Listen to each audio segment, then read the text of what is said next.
I stood in that marble-floored living room, surrounded by faces I'd known my entire life, and every single one of them looked at me like I was a stranger who'd broken into their perfect family portrait. My Aunt Rebecca's lip curled when she saw me walk in. My cousin David wouldn't even meet my eyes. And my Uncle Richard, he actually laughed when I sat down in one of the velvet chairs near the back. "I'm surprised you had the nerve to show up," Rebecca said, her voice dripping with venom. I didn't respond. I just clutched my purse tighter and tried to keep my breathing steady. My grandmother had died 3 weeks ago. 3 weeks of pure hell where not a single person in this room had called me. Not to tell me she was sick. Not to invite me to say goodbye. Not even to inform me about the funeral. I found out she died from a Facebook post. And now here I was, in her estate, surrounded by vultures dressed in black designer clothes, waiting for the reading of her will. The executor, Mr. Harrison, sat at the head of the dining table with a leather briefcase in front of him. He was an older man with silver hair and glasses that kept sliding down his nose. He looked uncomfortable, like he wanted to be anywhere else but here. "Shall we begin?" he asked quietly. "Yes, please," Rebecca said quickly, crossing her legs and smiling like she'd already won something. "Let's get this over with." I felt my stomach twist. I shouldn't have come. I should have stayed home and saved myself this humiliation. Because I already knew what was coming. They'd made it clear over the past 3 weeks. Through cold silence. Through whispered conversations that stopped when I walked into a room during the one time I forced my way into the funeral home. Through Rebecca's text message 2 days ago that simply said, "Don't expect anything. You don't deserve it." I was the black sheep. The disappointment. The granddaughter who didn't follow the family tradition of law school and country club memberships and marrying rich. I became a teacher instead. I married a mechanic. We lived in a small house with a garden I tended myself. And apparently, that made me worthless in their eyes. Mr. Harrison cleared his throat and opened the leather folder in front of him. The room went completely silent. I could hear my own heartbeat pounding in my ears. "The last will and testament of Margaret Eleanor Whitmore," he began, his voice formal and steady. Rebecca leaned forward, her perfectly manicured nails tapping against her champagne flute. Yes, she'd actually poured herself champagne before the will reading. That's the kind of person she was. Mr. Harrison adjusted his glasses and started reading. "I, Margaret Eleanor Whitmore, being of sound mind and body." The usual legal language. I zoned out for a moment, trying to prepare myself for the humiliation. Trying to tell myself it didn't matter. That I didn't need their money. That I'd been fine without them for years and I'd continue to be fine. But it did matter. Because it wasn't about the money. It was about being seen. Being valued. Being loved. And I was about to be publicly erased. To my beloved granddaughter, Emma Catherine Whitmore. My head snapped up. "Wait. He said my name?" He said my name first. The room seemed to freeze. Rebecca's champagne flute stopped halfway to her lips. David's head whipped around to stare at me. Uncle Richard's smug expression cracked. Mr. Harrison continued, his voice steady and professional. "I leave my property located at 1247 Riverside Drive, including all furnishings, artwork, and personal effects contained within. My grandmother's lake house. The lake house where I'd spent every summer as a child. Where she taught me to paint on the dock. Where we'd stay up late making hot chocolate and telling stories. The lake house Rebecca had already told everyone she was going to sell and split the profit. I couldn't breathe. Additionally, Mr. Harrison continued, I leave to Emma my complete collection of jewelry, excluding the items specifically designated elsewhere in this will. Rebecca made a choking sound. My stock portfolio managed by Henderson Financial, account number ending in 7734. David's face went bright red. And the sum of $800,000 from my primary savings account. The room exploded. If you're enjoying this so far, don't forget to like this video and subscribe to the channel. I'd love to hear your thoughts in the comments about what you think happens next. This is insane. Rebecca shot to her feet, her champagne flute hitting the table so hard I thought it would shatter. This can't be right. Mother would never. Mrs. Davidson, please sit down, Mr. Harrison said firmly. No. I will not sit down. This is fraud. Emma hasn't been part of this family in years. She didn't even visit. I visited every single week, I said quietly. Everyone turned to look at me.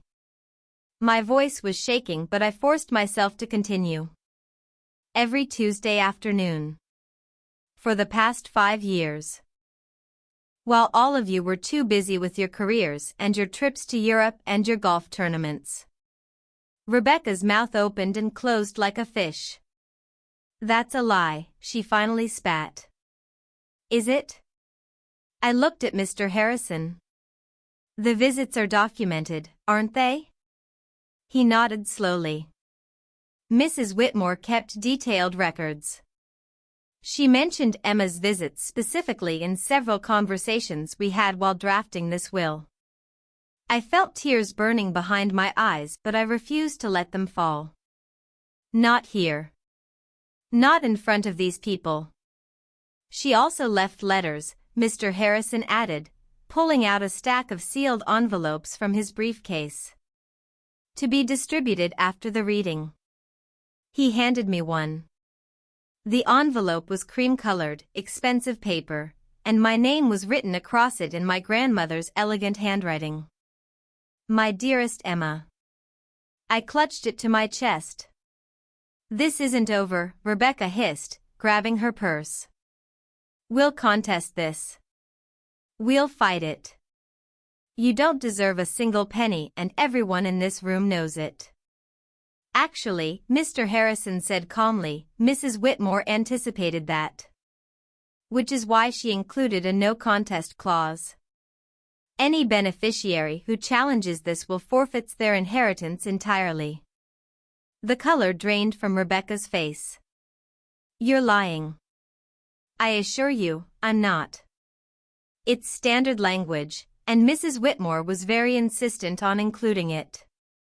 He turned back to his papers. Now, shall I continue? Rebecca stood frozen for a long moment, then slowly sank back into her chair. She looked like she'd been slapped. Mr. Harrison continued reading. My grandmother had left specific items to other family members. Rebecca got some furniture and $20,000. David got a car and some artwork. Uncle Richard got some stocks. But the bulk of the estate, the house, the money, the jewelry collection worth hundreds of thousands, it all came to me. I couldn't process it. It felt like I was watching this happen to someone else. When Mr. Harrison finally closed the folder, the room was thick with tension and rage. If there are no questions, I have questions, David said, his voice tight. Why? Why would Grandma do this? What did Emma do to manipulate her? I didn't manipulate anyone, I said, my voice stronger now. I just loved her. I spent time with her. I listened to her stories. I brought her flowers from my garden and we'd sit on her porch and talk for hours. You were after her money the whole time, Rebecca accused. No, I said simply. I was after her company. Which is more than any of you can say. How dare you, I dare because it's true. I stood up, my legs shaky but my resolve solid. When did you last visit her, Rebecca? Really visit her, not just drop by for 10 minutes on holidays? When did you last ask her how she was feeling? What she was reading? What she was thinking about? Rebecca's face twisted with fury but she had no answer. I turned to David. And you? You called her twice in the last year. Both times to borrow money. He looked away. She was lonely, I said, my voice breaking now. She was lonely and sad and she missed Grandpa so much it hurt her to breathe some days. And not one of you noticed. Not one of you cared. That's not fair, Uncle Richard said, but his voice was weak. Isn't it? I picked up the letter she'd left me and walked toward the door. Emma, Mr. Harrison called after me. We'll need to schedule a time to go over the details. Transfer of property, account information, that sort of thing. I nodded, not trusting myself to speak. As I reached the doorway, Rebecca's voice cut through the silence like a knife. You'll regret this. You have no idea what you've done. I turned back to look at her. The only thing I regret, I said quietly, is that Grandma spent so many years hoping you'd all wake up and see her as a person instead of a bank account. Then I walked out. I made it to my car before the tears started. Big, gasping sobs that shook my whole body. I clutched the steering wheel and let it all out. The grief. The anger. The overwhelming sense of validation mixed with devastating loss. My grandmother had seen me. She'd valued me. And now she was gone. I sat there for 20 minutes, crying in the parking lot of her estate, before I finally opened the letter. My dearest Emma. If you're reading this, then I'm gone, and I can only hope I've caused enough chaos with my will to make things interesting. I almost laughed through my tears. You were the only one who visited me because you wanted to, not because you felt obligated or wanted something. You were the only one who asked about my paintings, my books, my memories. You were the only one who reminded me what it felt like to be valued as a human being rather than a checkbook.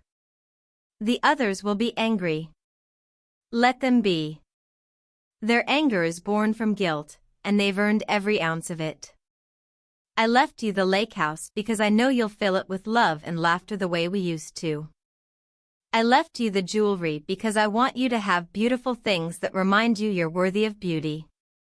I left you the money because I want you to build the life you've dreamed of without constantly worrying about bills and budgets.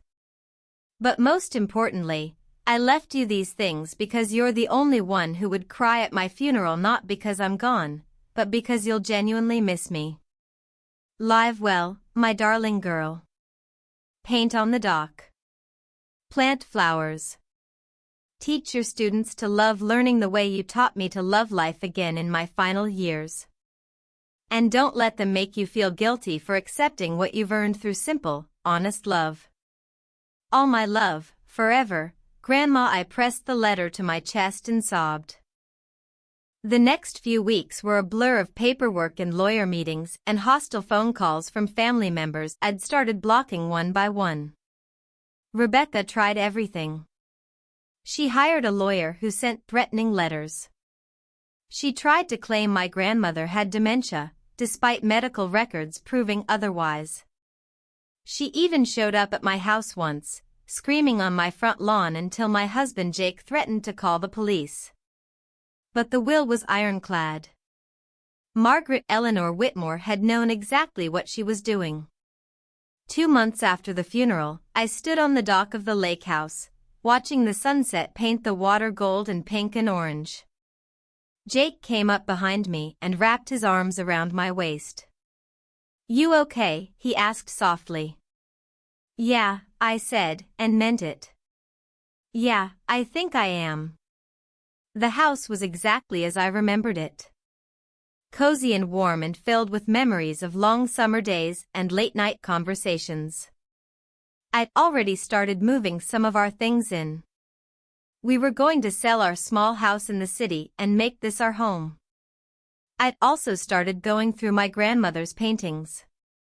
She'd been a beautiful artist, something none of the others had ever bothered to notice. I was planning to organize a small gallery showing in her honor. Rebecca called again, Jake said. I sighed. What did she want this time? To tell you that you've destroyed the family and you'll die alone and miserable. Cheerful as always. I told her to lose our number. I leaned back against him. Thank you. Always. We stood there in comfortable silence, watching the day end. I thought about my grandmother. About all those Tuesday afternoons we'd spent together. How she'd light up when I arrived. How we'd drink tea from her fancy china and she'd tell me stories about her childhood, her marriage, her dreams. She'd once told me that the saddest part of getting old wasn't the aching joints or the fading memory. It was watching people you loved treat you like you were already gone. Like you were just a ghost haunting your own life, waiting for the inheritance to be distributed.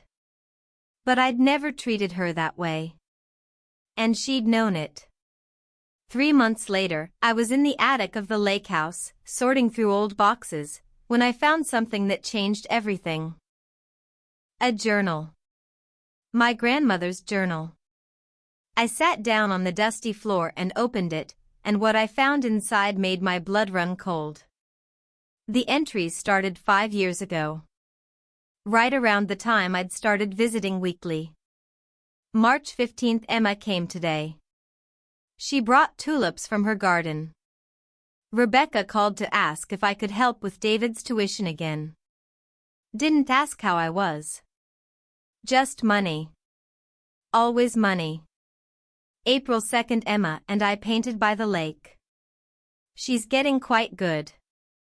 I told her about how Edward proposed to me on this very dock. She cried. Rebecca would have checked her phone. June 10th. Rebecca visited. Spent the entire time talking about her vacation to France. Didn't notice I've lost weight. Didn't ask why I'm using a cane now. Emma noticed immediately last week and made me promise to see a doctor. The entries went on and on. Page after page of loneliness and disappointment, punctuated by bright spots every Tuesday when I visited. But then I reached the entries from 2 years ago. October 3rd. I overheard Rebecca and Richard talking in the garden. They thought I was napping. Rebecca said once I'm gone, they'll split everything evenly and finally be done with the burden of caring for the old woman. Richard laughed and agreed.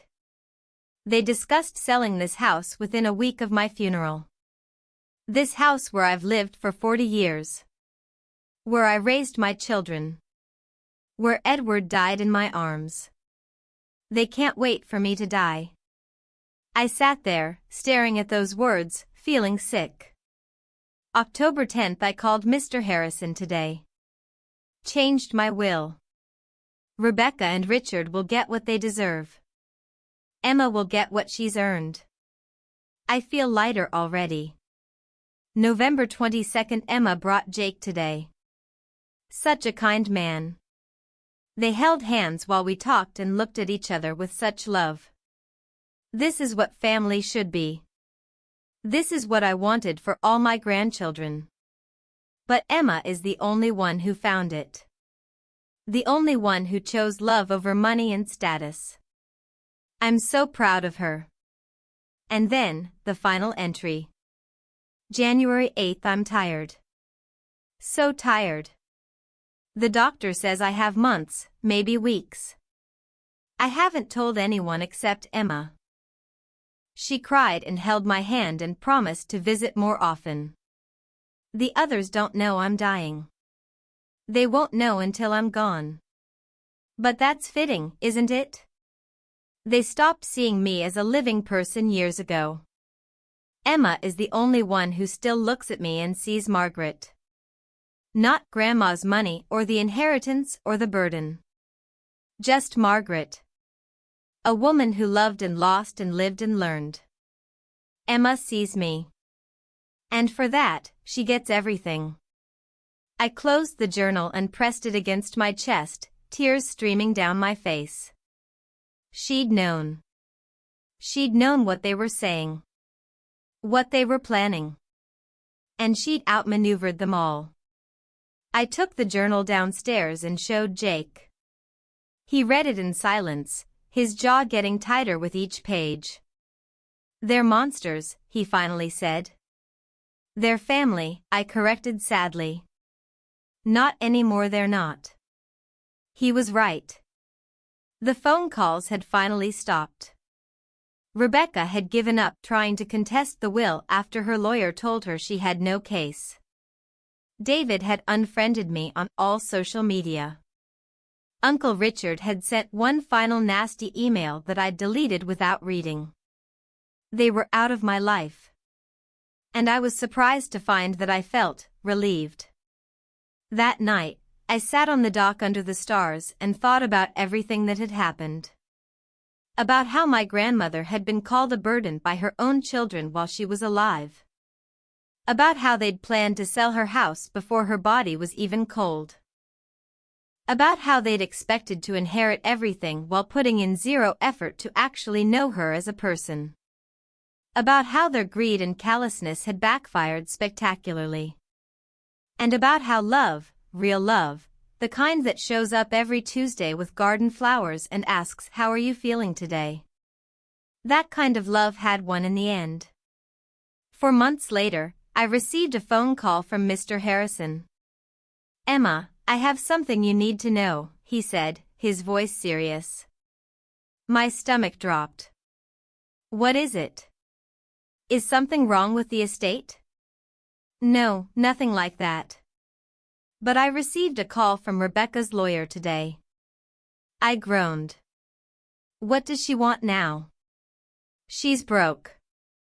I blinked. "What?" "Apparently she made some very poor investment decisions. Took out loans she couldn't repay. She's filing for bankruptcy." I didn't know what to say. "She's asking if you'd be willing to help her," Mr. Harrison continued. "A loan from the estate. She says it's what your grandmother would have wanted." I almost laughed. What my grandmother would have wanted. The same grandmother Rebecca had called a burden. The same grandmother whose house Rebecca had planned to sell within a week of her funeral. The same grandmother Rebecca hadn't bothered to visit unless she needed money.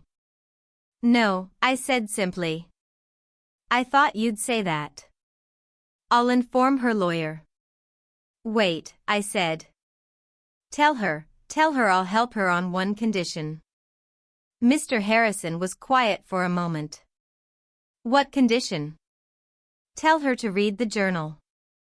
The one I found in the attic. Every word. And then, if she can look me in the eye and tell me she deserves my help, I'll consider it." I had the journal copied and sent to Rebecca's lawyer. She never contacted me again. A year later, I was sitting on the porch of the lake house, watching my students. I'd started teaching painting classes on weekends, work on their canvases by the water. The house was filled with life and laughter now. Jake had converted one of the bedrooms into a studio for me. We'd planted a garden that was slowly taking over the backyard. We'd hosted Thanksgiving for my husband's family, and the house had been full of warmth and joy and love. Everything my grandmother had wanted it to be. I thought about her every day. Sometimes I swear I could feel her presence, especially on Tuesday afternoons when I'd sit on the dock with my paints, just like we used to. One of my students, a middle-aged woman named Carol, came up to me. "Emma, can I ask you something personal?" "Of course."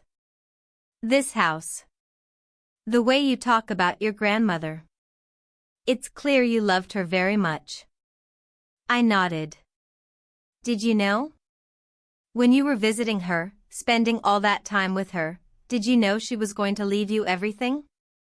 I looked out at the water, at the way the afternoon sun turned it to liquid gold. No, I said honestly. I had no idea. And if I had known, it wouldn't have changed anything. I didn't visit her because I wanted her money. I visited her because I wanted her stories. Her wisdom. Her company. Carol smiled.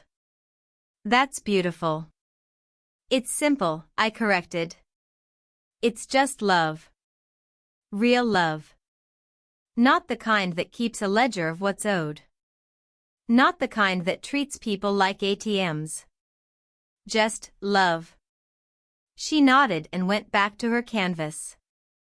I sat there for a while longer, thinking about inheritance and family and what it really means to deserve something. Rebecca had been wrong about so many things. She'd been wrong when she said I didn't deserve a single dollar. Wrong when she said I'd manipulated my grandmother. Wrong when she said I'd destroyed the family. Because I hadn't destroyed anything. I'd just refused to participate in the slow destruction they'd been inflicting on themselves for years. And my grandmother had seen that. She'd seen me showing up, week after week, not because I wanted something, but because I had something to give. Time. Attention. Love. The things that actually matter. The things that can't be bought or sold or inherited.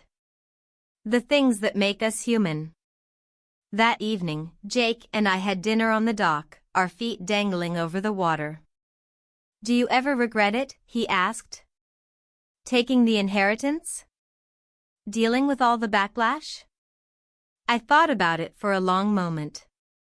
No, I finally said. The money and the house, they're wonderful, don't get me wrong. But that's not what I inherited. What do you mean? I inherited her story.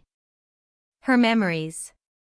Her validation that the way I chose to live my life, the values I chose to prioritize, they mattered. I inherited the knowledge that someone saw me, really saw me, and loved what they saw. I looked at him. That's worth more than all the money in the world. He squeezed my hand. We sat there in comfortable silence, watching the stars come out one by one. And I thought about my grandmother, about that day in the lawyer's office, about the moment when Mr. Harrison said my name and everything changed. They'd told me I didn't deserve a single dollar. But my grandmother had known better. She'd known that inheritance isn't about deserving. It's about recognition. It's about acknowledging the people who showed up. Who cared. Who loved without agenda or expectation. And in the end, when the executor cleared his throat and read that will, when my name came up again and again, when their entire plan to cut me out collapsed in front of them. It wasn't revenge.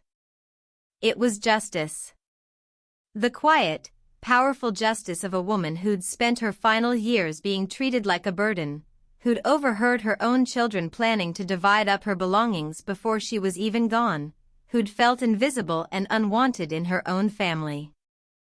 But who'd also felt seen and loved and valued by one person who asked for nothing except her time. And that made all the difference. 2 years later, I was going through some of my grandmother's old photos when I found a sealed envelope tucked into one of the albums. My name was on it. But it was different from the letter Mr. Harrison had given me. This one had a note on the outside, to be opened 2 years after my death. My hands shook as I opened it. My darling Emma. If you're reading this, then you've had the house for 2 years now. I hope it's brought you joy. I hope you've filled it with love and life and laughter. But I have one more thing to tell you. And I'm telling you now because I wanted you to have time to settle in, to make the house yours, before you learned this. In the master bedroom, behind the bookshelf on the north wall, there's a hidden compartment. Your grandfather built it when we first bought this house. Only the two of us knew about it. Inside, you'll find documents, legal papers, evidence. Evidence of every time Rebecca or Richard or David took money from me under false pretenses. Every loan they never repaid.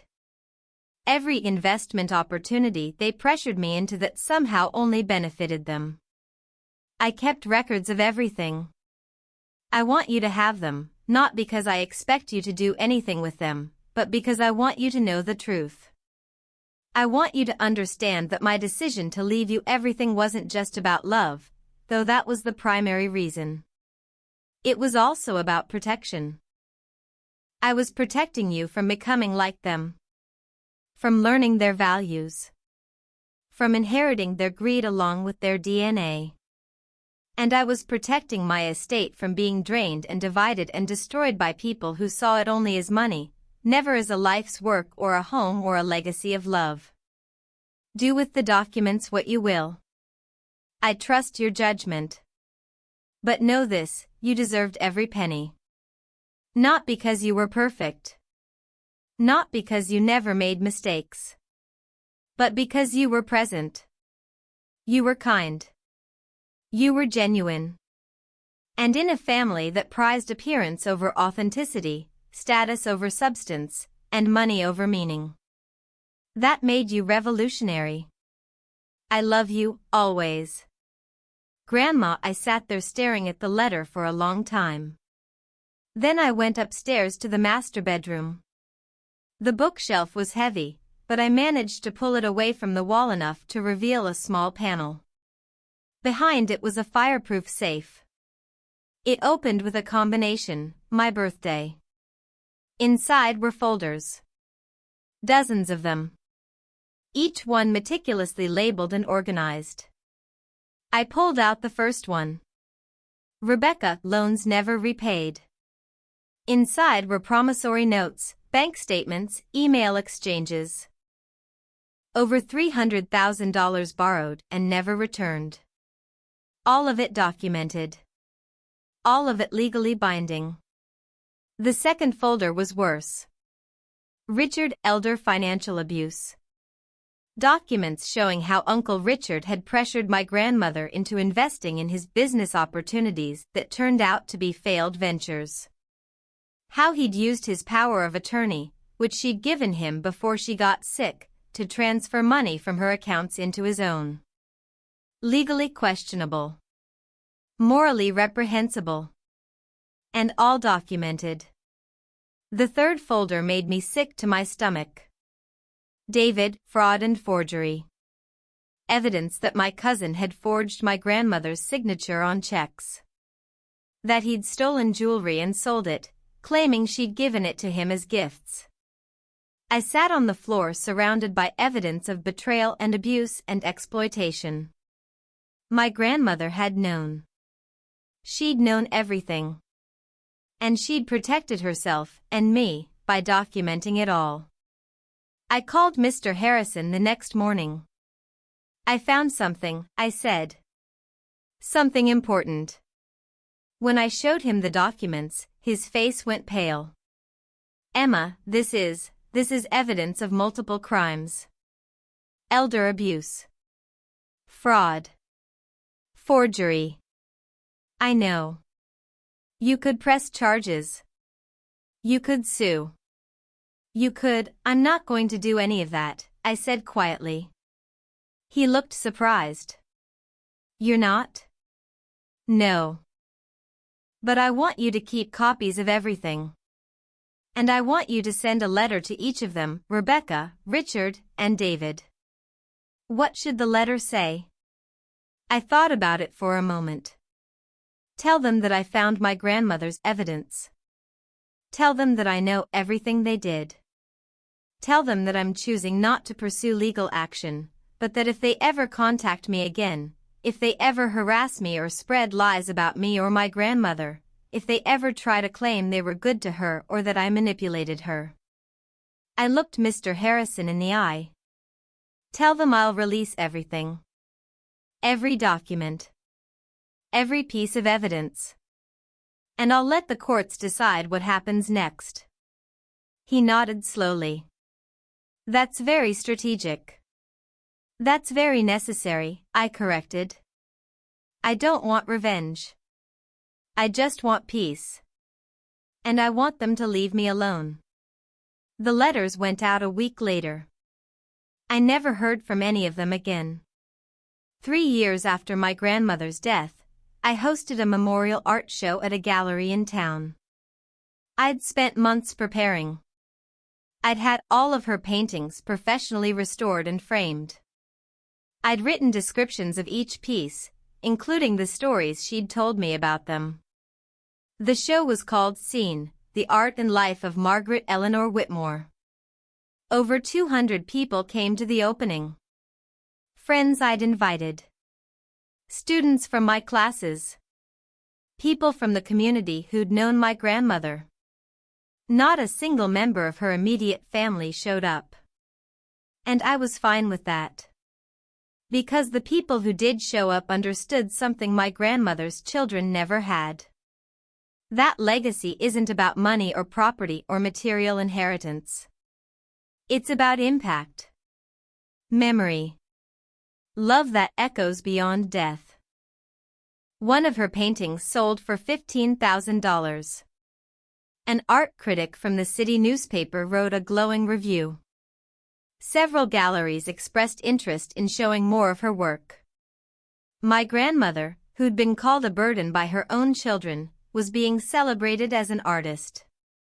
And I stood in that gallery, surrounded by her work, and felt her presence so strongly I could almost hear her laugh. She would have loved this. At the end of the night, as I was packing up, an elderly woman approached me. "Emma Whitmore?" she asked. "Yes. I'm Dorothy Chen. I was your grandmother's neighbor for 30 years. I shook her hand. "It's nice to meet you. I wanted to tell you something," she said, her eyes bright with tears. "Your grandmother used to talk about you all the time. Every Tuesday, after you'd leave, she'd come over for tea and tell me about your visit. What you'd talked about. What you'd painted together." I felt my throat tighten. "She was so proud of you," Dorothy continued. "But more than that, she was so grateful. She told me once that you'd saved her life." "I didn't save, you did," Dorothy insisted. "Maybe not literally. But you gave her a reason to wake up on Tuesdays. You gave her something to look forward to. In those last years, when she was so lonely and her own children treated her like an obligation, you made her feel human again." Tears streamed down my face. "She wanted you to have everything," Dorothy said. "Not because you asked for it. But because you were the only one who gave her what she actually needed. Your time. Your attention. Your love." She squeezed my hand. "You deserved every penny. And don't let anyone tell you otherwise." That night, I went home to the lake house and sat on the dock. The water was calm, reflecting the moon like liquid silver. I thought about everything that had happened. The will reading. The journal. The hidden documents. The art show. I thought about Rebecca's face when she heard my name called first. About David's anger and Richard's accusations. About how they'd tried to paint me as a manipulator, a gold digger, someone who'd stolen what was rightfully theirs. But I hadn't stolen anything. I'd just loved my grandmother. Really, truly loved her. Not the idea of her. Not what she could give me. Not her status or money or connections. Just her. Margaret. A woman with stories and dreams and fears and talents. A woman who deserved to be seen. And because I'd seen her, because I'd valued her as a person and not a bank account. She'd given me everything. But the real inheritance wasn't the house or the money or the jewelry. It was the lesson. The understanding that in a world that constantly measures worth in dollars and status and material success, the most valuable currency is actually the simplest. Showing up. Paying attention. Loving without keeping score. These are the things that matter. These are the things that last. And these are the things that, in the end, determine what you truly deserve. For years after my grandmother's death, I was teaching a painting class on the dock when a young woman approached me during the break. Ms. Whitmore. Can I talk to you for a minute? Of course. Call me Emma. She sat down next to me, nervous.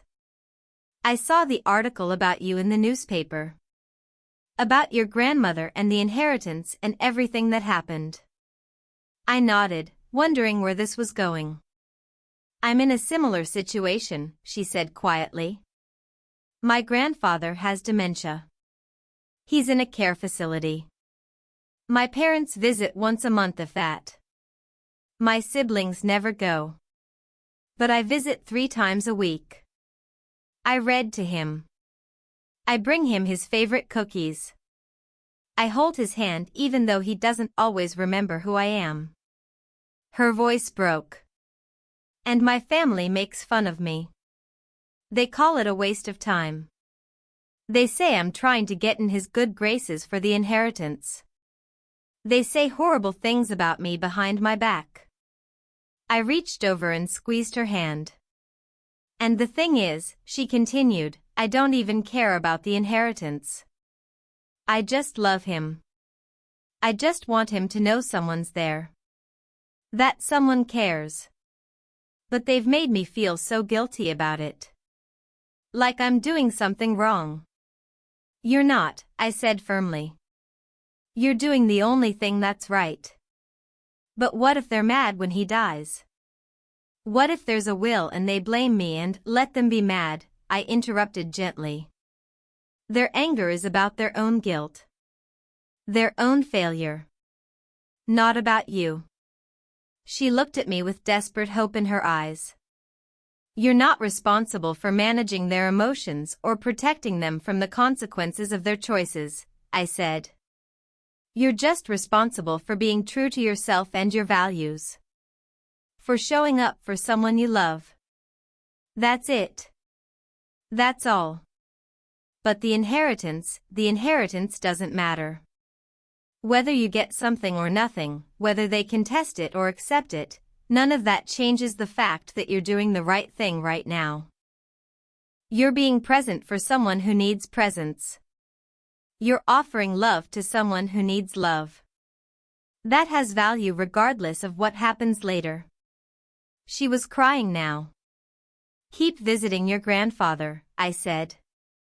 Keep reading to him and bringing him cookies and holding his hand. Not because of what might happen in the future. But because of what's happening right now. Because he's alive right now. Because your love matters right now. She nodded, wiping her tears. And if your family can't see the value in that, that's their tragedy. Not yours. She hugged me before she left, and I watched her walk back to her car with straighter shoulders and a lighter step. And I thought about how this was maybe the real inheritance my grandmother had left me. Not just money or property. But wisdom. Understanding. The strength to stand up for what matters even when everyone else thinks you're crazy. The ability to pass that strength on to others. 5 years after my grandmother's death, I was contacted by a producer from a podcast about family dynamics and inheritance. They want to interview me about my story. I almost said no. But then I thought about that young woman from my painting class. About how my story had given her permission to keep loving her grandfather despite her family's criticism. So I said yes. The podcast episode was called Inheritance and Deserving, When Family Gets It Wrong. I told my story. All of it. The years of being the black sheep. The Tuesday visits. The will reading.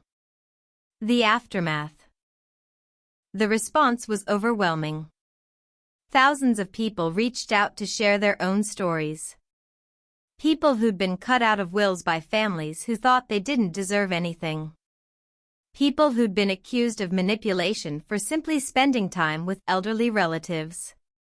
People who'd been made to feel guilty for choosing love over money and status. But there were also stories from the other side. People who'd ignored their aging parents or grandparents, who'd only shown up when they needed something, who'd later regretted it but had never apologized or made amends. One message in particular stuck with me. It was from a woman named Jennifer. "I was Rebecca in your story," she wrote. "I treated my mother like a burden. I visited out of obligation. I took her money when I needed it but never gave her my time. And when she died and left everything to my sister, who'd visited every week, just like you did, I was furious. I contested the will. I accused my sister of manipulation. I destroyed our relationship over money." The message continued. "But after hearing your podcast, I finally understood. My sister didn't manipulate anyone. She just loved our mother. And I didn't. Not really. I loved the idea of her. I loved what she could do for me. But I didn't love her as a person. It's been 10 years since she died. 10 years since I spoke to my sister. And I've regretted it every single day. But I was too proud to admit I was wrong. Your story gave me the courage to reach out. I wrote my sister a letter. A real letter, not an email. I apologized for everything. I told her she deserved everything Mom left her. I told her I was sorry for wasting 10 years being angry instead of being grateful that someone loved our mother the way she deserved to be loved. We're having coffee next week. I don't know if she'll forgive me. But even if she doesn't, I needed to try." I read that message 3 times, crying harder each time. This was the ripple effect of love. Of choosing to show up. To be present. To value people as people instead of as means to an end. My grandmother had made that choice in her final years by changing her will. I'd made that choice every Tuesday by visiting her. And now, somehow, that choice was echoing out into the world, touching people I'd never meet, healing wounds I'd never known existed. 6 years after my grandmother's death, Rebecca reached out. I almost deleted the email without reading it. But curiosity won. "Emma," it began. "No dear, no pleasantries. I heard the podcast. I read your grandmother's journal, the parts you made public in that interview. And I need you to know that I'm not apologizing. I'm not going to pretend I was wrong or that you were right or any of that nonsense. Of course not," I thought. But I will admit this, I didn't know how lonely she was. I didn't know she was documenting our conversations. I didn't know she felt like a burden. The email continued. I thought she understood. I thought she knew we were busy. I thought she knew that we loved her even if we couldn't visit often. I was wrong about that. She didn't know. Or maybe she did know and it hurt her anyway. There was a long pause in the email, just blank space, as if Rebecca had stopped typing for a while before continuing. "I'm not a monster. I know you think I am. Everyone who heard that podcast thinks I am. But I'm not. I was just busy. Overwhelmed. Trying to manage my own life. And I thought that was enough. I thought showing up occasionally was enough. I thought the money I borrowed, which I always intended to pay back, by the way, was just family helping family. I didn't realize it was a transaction to her. I didn't realize she was keeping score. I felt anger flare in my chest. She still didn't get it. Anyway, the email concluded, "I'm not asking for forgiveness. I'm not asking for a relationship. I just wanted you to know that I'm not the villain you painted me as. I'm just someone who made mistakes. Who prioritized the wrong things. Who didn't realize what I had until it was gone. I hope the house brings you joy. I hope the money serves you well. And I hope you never have children who treat you the way you think I treated Mother. Rebecca." I read the email twice, then closed my laptop. She still didn't understand. It wasn't about being busy. Everyone is busy. It was about priorities. About what you make time for. About whether you see people as obligations or opportunities. About whether you show up because you have to or because you want to. My grandmother hadn't been keeping score. She'd been keeping track of being seen. Of being valued. Of being loved. And Rebecca had failed on all counts. I didn't respond to the email. There was nothing to say. Some people learn and grow from their mistakes. Others just learn to justify them better. 7 years after my grandmother's death, I received an unexpected visitor. David. I almost didn't let him in. But he stood on the porch of the lake house with his hands in his pockets and something broken in his eyes, and I found myself opening the door. "I don't want money," he said immediately. "I'm not here to ask for anything." "Okay," I said carefully. "What are you here for?" "To apologize." I blinked. "Excuse me?" "To apologize," he repeated. "For everything.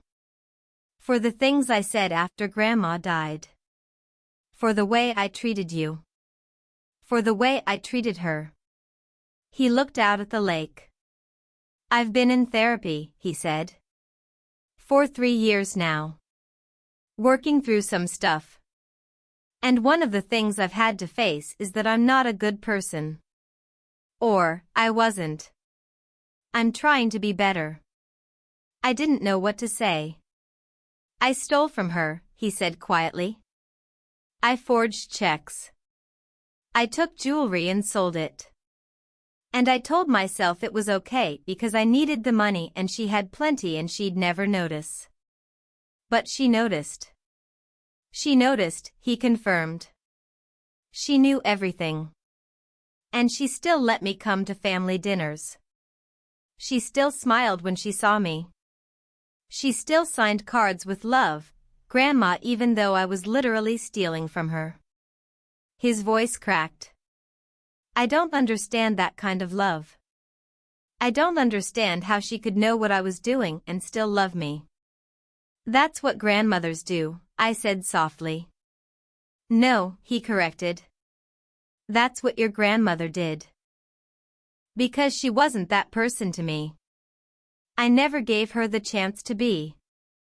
We stood there for a moment, the silence stretching between us. "I'm not asking for forgiveness," he finally said. "I know I don't deserve it.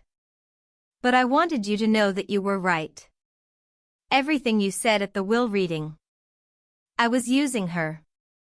I didn't care about her. I only cared about what she could give me." He turned to face me. "And you deserved everything she left you. Not because you manipulated her. But because you loved her. Really loved her. The way I should have." I felt tears welling up. "I'm proud of what you've done with this place," he said, looking at the house. "I drove by a few months ago and saw your students on the dock. Painting, just like you used to do with her. She would have loved that." "She would have," I agreed. "I also saw the gallery show. The one you organized of her paintings. I didn't go in. But I stood outside for almost an hour, looking at her work through the window. He shook his head. I never knew she could paint.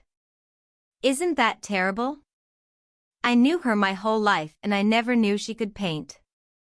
It's never too late to learn, I said. It is for her, he said sadly. She's gone. And I can't get that time back. I can't undo the things I did. I can't become the grandson she deserved. No, I agreed. You can't. He nodded, accepting that. But you can become the person you want to be going forward, I added. That's what she would have wanted. Not for you to stay stuck in guilt. But to learn and grow and do better. He looked at me for a long moment. Thank you, he finally said. For what? For not giving up on the possibility that people can change. Even people like me. He turned to leave, then paused. One more thing. Rebecca is sick. Cancer.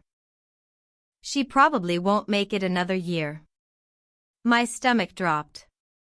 I thought you should know, he said. Not because I think you owe her anything. But because... I don't know. In case it matters to you. He walked back to his car and drove away. I stood on the porch for a long time, processing what he'd told me. Rebecca was dying. And despite everything, all the cruelty, all the accusations, all the hatred, I felt sad. Because she was still family, in some distant, broken way. And because I knew that she'd be dying with the same regrets my grandmother had lived with. The regret of being unseen. Unvalued. Unloved in the way that really matters. But unlike my grandmother, Rebecca didn't have an Emma. She didn't have someone who'd chosen to show up, week after week, just to be present. She'd burned those bridges. And now she'd face death alone, surrounded by the money and status she'd valued more than relationships. It was tragic. But it was also justice. The quiet, inevitable justice of consequences meeting choices. I thought about reaching out. Visiting her. Offering some kind of reconciliation. But then I thought about my grandmother's journal. About the pain and loneliness in those pages. About how Rebecca had called her a burden. About how she'd planned to sell the lake house within a week of the funeral. And I decided that some relationships aren't meant to be saved. Some people don't deserve your presence, even at the end. Instead, I went inside and pulled out one of my grandmother's paintings. It was a landscape of the lake at sunset, all gold and pink and orange, with the dock stretching out into the water like a bridge to somewhere beautiful.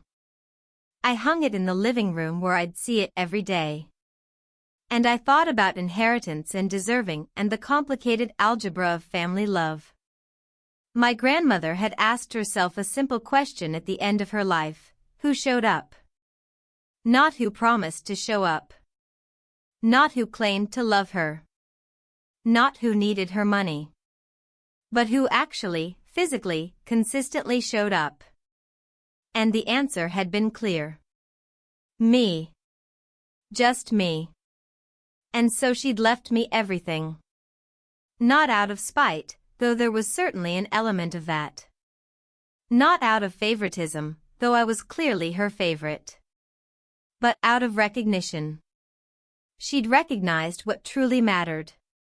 She'd recognized that all the money in the world couldn't buy what I'd given her for free. Time. Attention. Presence. Love. And she'd wanted to pass on not just her material wealth, but her values. The understanding that people matter more than things. That showing up matters more than sending checks. That being seen is more valuable than being provided for. These were the lessons she'd learned in her final years. And these were the lessons she wanted me to carry forward. 8 years after my grandmother's death, I stood at the dock with my daughter. Yes, daughter. Jake and I had a baby girl 2 years after we moved into the lake house. We named her Margaret. Maggie for short. She was 5 years old now, standing next to me in her little overalls, holding a paintbrush almost as big as her arm. Like this, Mama, she asked, dabbing at the canvas.